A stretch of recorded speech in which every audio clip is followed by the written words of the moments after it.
Oh my God, under personal comments, New York Knicks rule. Yeah, the Knicks rule.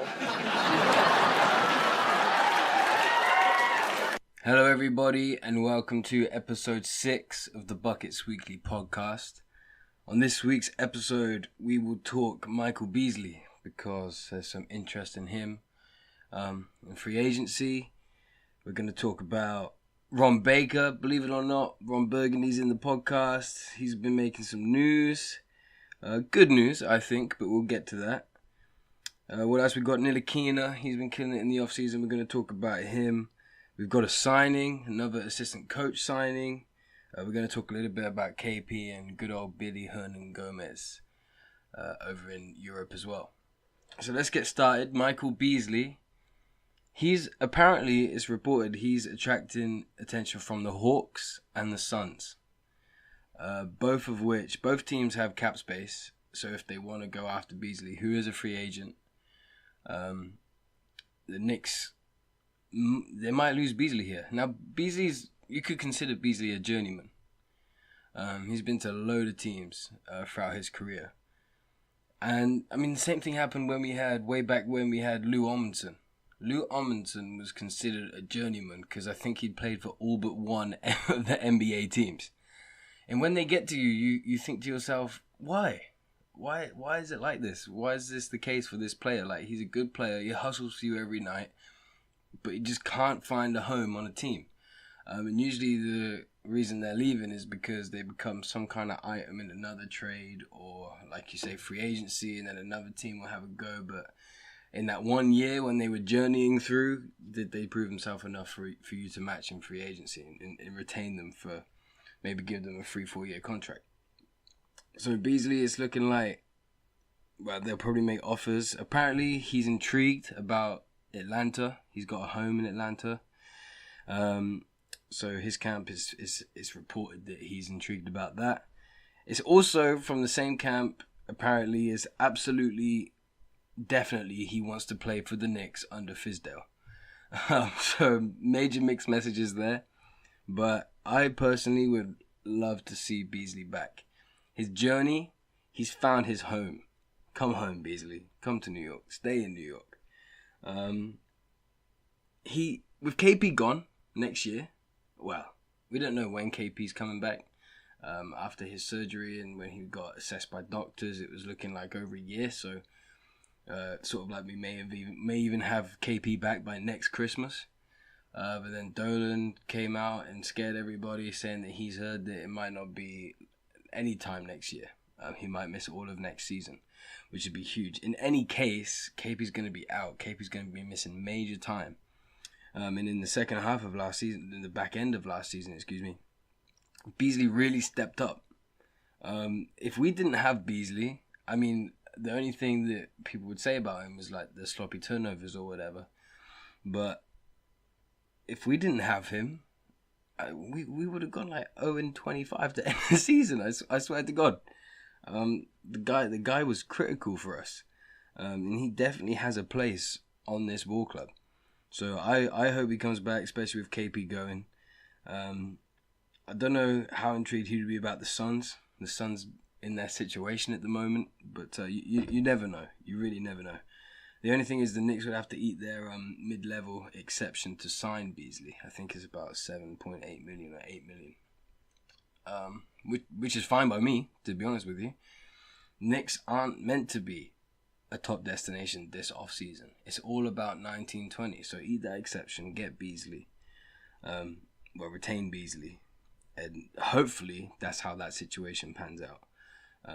Because not just for on the court, but as a locker room guy and as a presence, this team, which had a lot of new faces at the beginning of the year, they just glued together so quickly. And I think that has a lot to do with guys like Beasley. So hopefully he stays. What else we got? A little bit on the draft. I'm just going to talk a little bit about the draft quickly. We had a pretty draft-intensive episode last week. So I'm just going to... there's a little bit more to cover this week, but I won't dwell on it too much. Trae Young, who, of course, we apparently have the hots for. It's like the most ridiculous terminology in any sports article I've ever read in my life. So we have to repeat that and it just doesn't feel right to say the Knicks have the hots for Trae Young. But he's granted the Knicks a workout. We invited him, and I think he's already gone through the workout in Westchester County. So we don't know how that went. We don't know if he's done it. I couldn't find a date or anything like that when it was going down. It's a private one, so it's not like the Lakers when you see like Jello ball running up and down, like going through sprints and stuff. The Knicks are way more professional than that. I feel.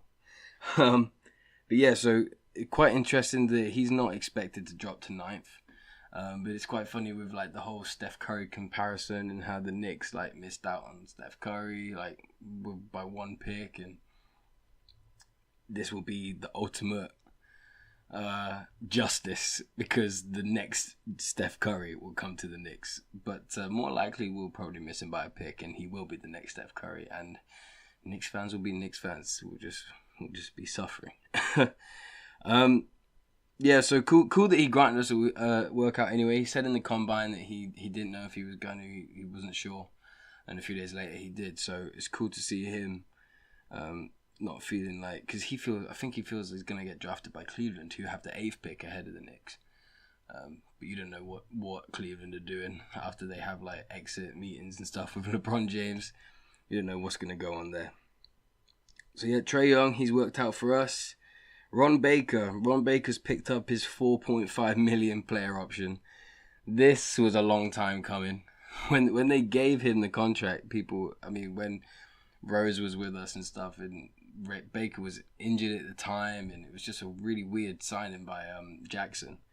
But Baker was good for us, and when fan favorite as well. Like, he's getting chance at the Garden, and he's doing them hustle plays, diving in the stands, just getting floor burns and stuff like that. Like, he's a great player, and he's good on the Knicks too. Another great personality on the squad. But $4.5 million when you had Derrick Rose playing for like the vet minimum, and this guy who's basically got his major minutes in the preseason. It was a surprise. It was nice to have him, but it was a surprise. But it was definitely no surprise that he picked up the option. So there we go. We got Baker on the books. Now, what's really interesting is what this does in terms of our front office, what they do. Because you look at the point guard spot now, and you look at like top picks like Trae Young, like prospects for the Knicks. What do you do at the point guard position? Because you got Moutier, you got Burke, which are both hungry, and they're both already flourishing with Fizdale. You got Ntilikina, who's just got, no one even knows how good this kid can be. And then you look at his offseason as well, and you can get so hyped about him, and especially when you consider that from the start of this season, hopefully he'll be a lot more comfortable, not just in himself and within the NBA season, but sort of playing him like the off guard seemed to work really well for him. So when you've got that trio, and then you have Baker there, who really is just a point guard. He's a floor general, and I'm doing quotation marks, just so you're aware. I wasn't too serious about that. But you can consider him a floor general because he's not going to like take rundown threes and like drive to the basket. He's going to make a couple of like incredible plays every now and again, but really he's facilitating. He's a voice, and he's got that defense grit. He's incredibly gritty on defense. He's handsy, he's active, and that triggers everything else for the other 4 guys on the court on the other end. So it's interesting, once he's back from the shoulder injury, nursing a shoulder dislocation, I think it was. He's nursing that in Kansas at the moment. Once he's done that, and he's rehabbed and he's healthy again, and if he does find his place on the roster getting consistent minutes, that's, even though he's been with us for 2-3 years now, this is going to be when we actually see what kind of basketball player Ron Baker is. Once he can get sturdy minutes, no matter how big they are, because whatever he gets, he would have earned. Once you see what he's doing, then you can see, like, is it worth it? Is it good news? Is it bad news that he's picked up the option and that he's on the squad? But then again, with the draft coming up, and like I said, all of that I was saying just then was hypothetical. It's in the future. It's what we may see from Baker. But the draft is now. It's coming up. It's in June, July. So if they can get a point guard and they've got Ron Baker on this contract, do you look to move Baker, or just what do you do in that situation? You can't have 4 point guards on your squad. So yes, it's a tricky one, and it's another decision I'm glad I don't have to make. And I'm glad Scott and Steve are in charge. But that's quite interesting as he picks up the option and he's sort of stamped himself in the squad. So I think Fizdale's going to like him personally, like his work ethic. Phil Jackson really took to Ron Baker, so hopefully there's something Fizdale sees in him. We can get the best out of him and rinse every penny of that 4.5 million. Because so far he's a little underutilized. Not because he hasn't earned minutes or anything, but just hasn't been active. So I'm looking forward to seeing Baker play. I do like Baker's game. On to another rook, Ntilikina. Everyone lost their mind not long ago because he was working out with C. Brickley and he was looking good. He was looking really sharp. Moving well, dunking. Just in his workouts, he seems more confident than last year. So it's cool to see him working out, looking good, feeling good, hopefully. Apparently, what surprised me is he's grown an inch. I know these kids are young, but I kind of thought they've already had their growth spurts. I know KP says he's still growing. But pretty cool to see that Frank Ntilikina is apparently, this is according to Mark Berman at the Post, but from his start of his rookie season last year, now he's grown an inch. So he's going to be an inch taller. He's going to be 6'6", I think, at the start of next year. So he's already an absolute, he was already a beast on defense because of his length. Now he's got a little bit more height and hopefully he can get more comfortable on the offense and in the lane as well. But yeah, really cool to see him working out. It's going to be cool. I mean, Black Ops basketball is taking a little while to get going. Maybe after the finals, everyone's going to congregate after the finals because people are still playing, obviously. But it's cool to see the first guy playing Black Ops basketball was Anthony Early. My guy, he was my favorite rookie on the Knicks. On the Knicks way back when. I was so gutted that he couldn't find a solid spot. He kept getting hammies and ankle problems and things. So I was gutted for him, but he's my guy, and I followed him when he went down to the G League. He played for the Warriors G League team, and he was like a top 3 player on there, so it was cool to see him thriving somewhere, and hopefully he gets a shot. But he's looking really good in Black Ops basketball, just doing some workouts and getting runs in. But I can't wait for that to start and a few more Knicks to like get back and just everyone start clicking and like playing basketball in the off season. I can't wait for that. And Ntilikina is gonna be. It's like he's hungry. He's hungry for that as well. I want to see it. Ntilikina wants to live that. So that's really cool. So it's cool to keep. Every week there's something to keep tabs on with Ntilikina's off season. So that's good that he's not just lying around, just taking it easy. I hope he does get his chill time in, but it's cool to see him going ham. We have an assistant coach. Now, as of right now, it's just being reported by Ian Beagley that it's finalizing the deal. It's not a done deal. So, Royal Ivy, cool name. It's impossible to find a picture of this guy, by the way. I posted on the gram like the one picture I could find of him actually being a coach from Getty Images. The rest are like as a player, because firstly, the guy, from what I can tell, hasn't aged a day from like 2012. And secondly, everything else is of him playing on a team. And even though he was an assistant with OKC, currently is an assistant, it's impossible to find a picture where he isn't playing on the team instead of coaching it. So, an elusive guy so far, when I'm doing my research on him. What was interesting to me was he played for the Hawks, the Atlanta Hawks, way back when Fizdale was an assistant under Woodson on that same team. So that kind of like player-coach dynamic, firstly, I was a little bit shook by that, having that dynamic on the bench. But then when you look back like through history of all like the player coaches who've had that work out really well, that chemistry translates into sitting down and game planning for teams. So that's a cool dynamic. I soon talked myself into being very excited about it because he has been coached by Fizdale, and now he's going to be coaching with Fizdale.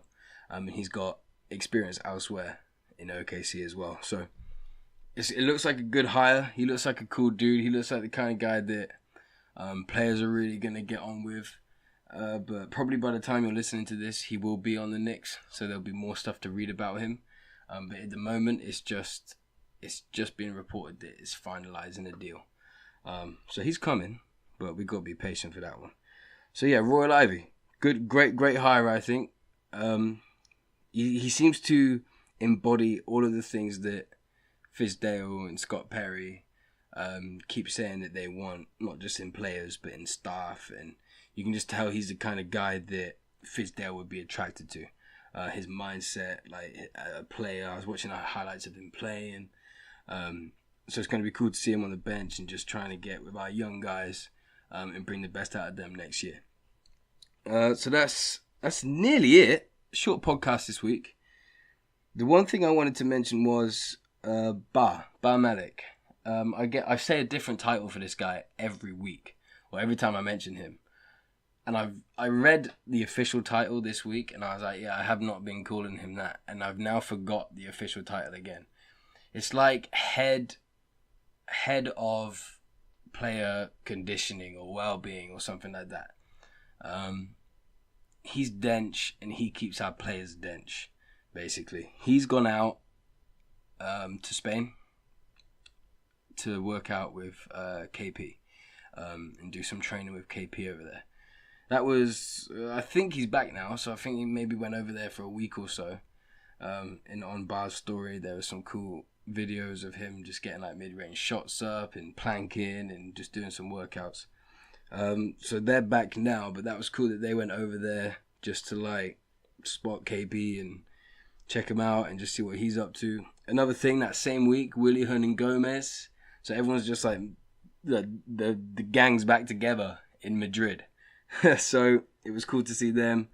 Hernan Gomez is looking good, man. I mean, he always moved well, but he's looking even better. So I'm looking forward to seeing him next year. Sorry, that's not Knicks news, but Hernan Gomez, what a boy. We love you, Billy. Free Billy. What I really liked, I was watching their stories.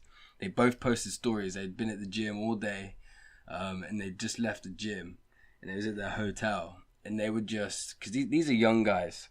They're like, what, 21, 22 years old. They would just left the hotel, and they were just like in awe at each other's cars. It's what, when I have dreams about being a basketball player, like this is what my dream is. Like I'm leaving the hotel with my buddy in Madrid, and we're just taking Instagram stories of each other's cars, like ooh wee, because Hernan Gomez he's got a, like, it looks solid. It's not solid gold, obviously. It's like a gold plated Volkswagen Scirocco. Like it's like a normal everyday car, but he went and gold plated it, so it looks like the most baller thing you've ever seen. So KP's all like, oh, look at that, and it's got like Volkswagen lights under the door, onto the floor. It's just it's litty. And then on Hernan Gomez, on Hernan Gomez's story, he's like, oh my god, because he sits in KP's Rolls Royce. KP's got a Rolls Royce over in Europe. He had it in Latvia when he first got there, and then he had it with him in Spain. I don't know if he drove it to Spain or what. I don't know how ballers do. I don't know how you get a car from one country to another just for a week. But Hernan Gomez is in there and like taking like Instagrams, like how cool is this, and that was cool to see. That whole series made me happy. I'm glad to see those guys winning. So that was cool. That was probably the most baller thing I've seen in the off season so far. Just two kids, just with cool cars, showing off, having fun, just being ballers. That's pretty much it for the podcast this week. I don't know how long it's been. What are we on? 20 minutes? So just a little injection of Knicks news. Been a quiet week, but some pivotal stuff going on. Just to recap, hopefully Beasley stays. Trae Young, The more I read about the kid, the more I like him. The more I thought he was like a cocky, arrogant young man, but then he like had like the worst ending to a college season ever, and it's humbled him a little bit, and he does seem like humbled. So that's always surprising for me to see. So cool that he gave us a workout. Don't really know if he's the best pick for us. A lot of people in the organization apparently still high on Mikal Bridges. But yeah, so he gave us the workout. We don't know how it went yet, and we don't know of anyone else granting Nick's workouts, but that'll be to come, I'm sure. So yeah, KP might not be here, so that's another reason that I really want BZ to stay, not just for the banter. Yeah, Ron Baker's back. Get used to Ron Baker, Masked Ron, Sweatband Ron Burgundy, the feathered hair, whatever you want. He's here to stay, I think. But it's going to be interesting to keep an eye on that point guard spot on the Knicks. It seems like every spot on the Knicks has some kind of drama, some kind of competition, which is good problems to have, I guess, if you can call it a problem even. Ntilikina, he stays working, he stays going ham. I cannot stress enough how excited I am and how you Knicks fans should be to see this guy play next year. And then he's already declared for the preseason in Vegas, so summer league, sorry. So I can't wait to see that and just get that ball rolling. And anything else he does in this offseason, really, because he can't lose. He's on fire. It's like he's like a mini Fizdale with his attitude. He's just on a roll at the moment. So that's it. Royal Ivy, he's on the team basically. I'm gonna lock it in right now, even though it's not confirmed yet to the media. So I'm gonna lock that in. Great hire, young guy. Hopefully that really works, and that seems to gel well with our front office and Fizdale, and hopefully our players too. Yeah, KP and Willy stay winning, and JR, man, I'm sorry, bro. Take it easy, Knicks fans. Peace!